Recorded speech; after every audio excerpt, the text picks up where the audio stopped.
There is no end in sight for the current nationwide bus strike. Talks between employers and unions have collapsed again. And as the strike drags on, commuters are bearing the brunt. For more on this, we are joined now via Skype by Gary Wilson, the General Secretary of the South African Road Passenger Bargaining Council. Thank you so much for coming through, Mr. Gary Wilson. Let's start with your sense of where this, seemingly intractable point of difference is between the two parties. Well, I must say that, as frustrated as the public must be at this stage, that's how frustrated I've been.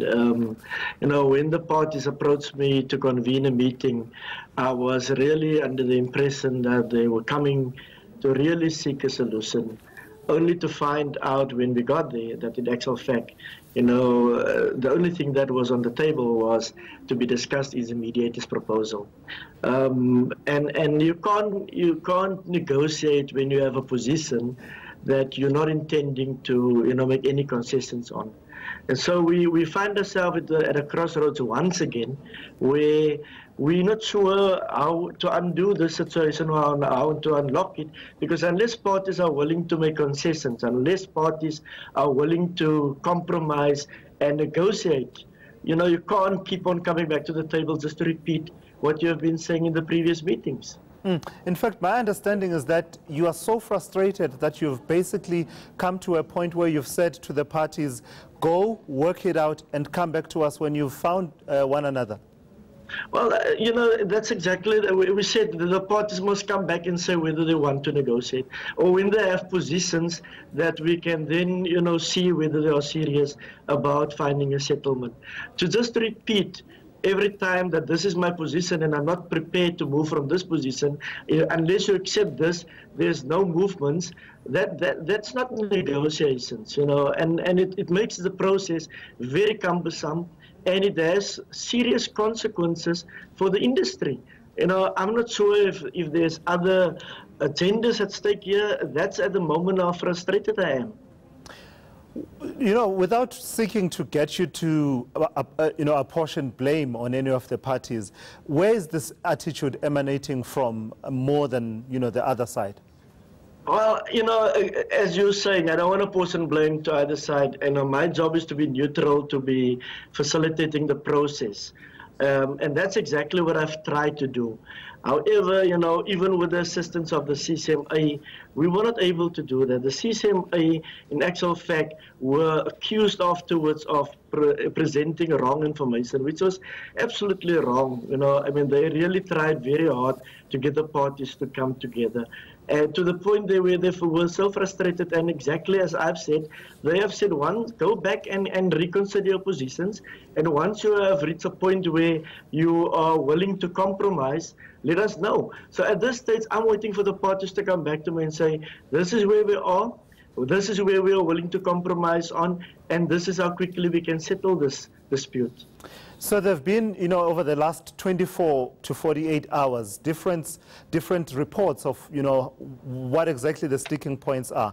Just, if you can, clarify for us, this issue of the 9%, at some point it sounded like the employers were willing to settle at 9%, but they're now saying that they never said they were willing to go to 9%. They always said they wanted to stick to the mediator recommended settlement of 8 to 8.5%. The employees on the other side, the unions, are adamant that actually you had gone to 9% and you've simply just reneged on that. What is your understanding? Was there ever a 9% offer that was on the table? At the time when the Minister of last week, the evening, just before we were to break, the mediators tried one more time to go into the parties to see if we can unlock the situation. The mediators came back and they said that, the employers have now put the offer on the table of 9% as from the 1st of May. That position was taken to the unions.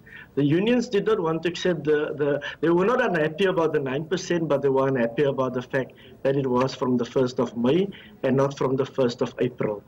That's a report that I got from the CCMA commissioners, and that's the reports that they have given to confirm that there was only, yesterday I was told that that position was never given. I'm not sure now, you know, who to believe. I mean, I have confidence in the commissioners that they have done everything in their power, that they're credible, that they are commissioners with integrity.